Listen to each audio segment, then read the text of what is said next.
Hi guys! Ayun nga, aral with me. Kasi may recitation kami sa ethics bukas. Wait lang. Saan ba libro ko? Aral. So, time check. It's 8:13 p.m. So, mag-aaral na ako. So, dalawang chapter lang yung marami na yun.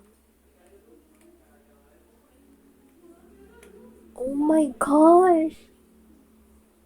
Okay, mag-aaral na talaga ako. Wait. Hindi nyo pala siya kita.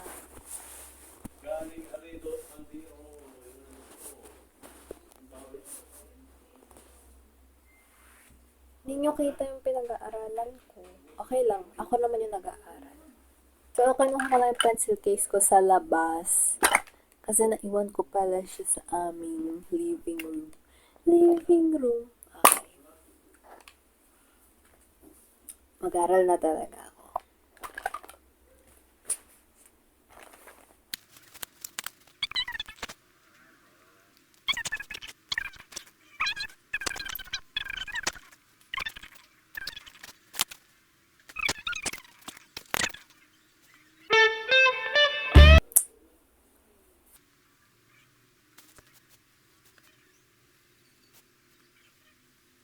Guys, alam niyo gusto ko ng Jollibee. Fried chicken.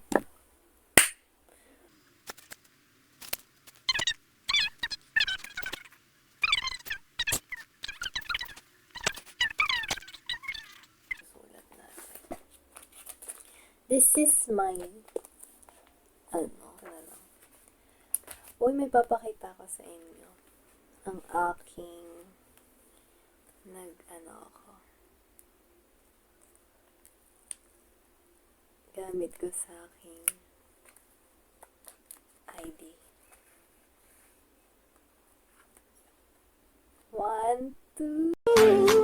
I just wanna get you out the clothes. Ooh, I just wanna see you dance in slow motion.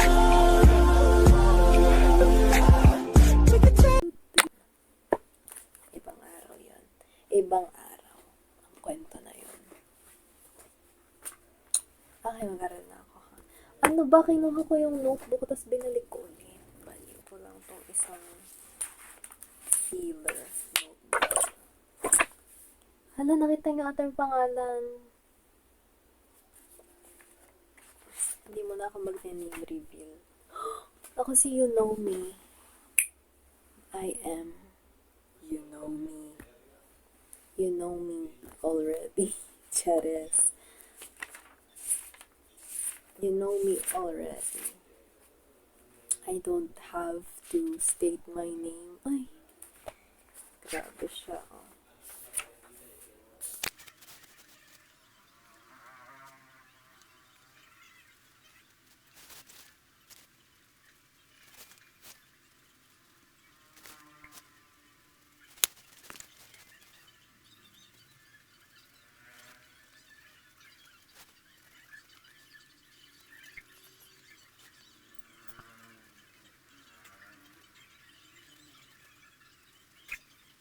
Ayun muna.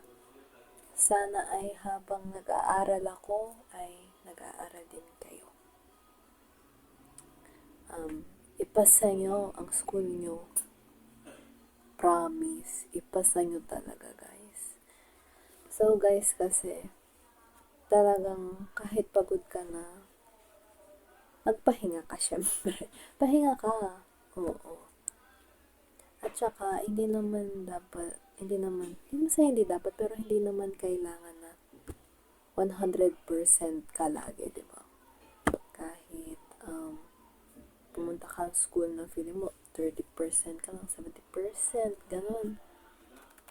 Ang mahalaga, you show up and you did what you can during that time, di ba? So, ayun lang. Sabay lang sa buhay at harapin lahat ng hamon ng may paninindigan. Huy, pero ayan guys. Galingan, kaya mo yan. Bye-bye!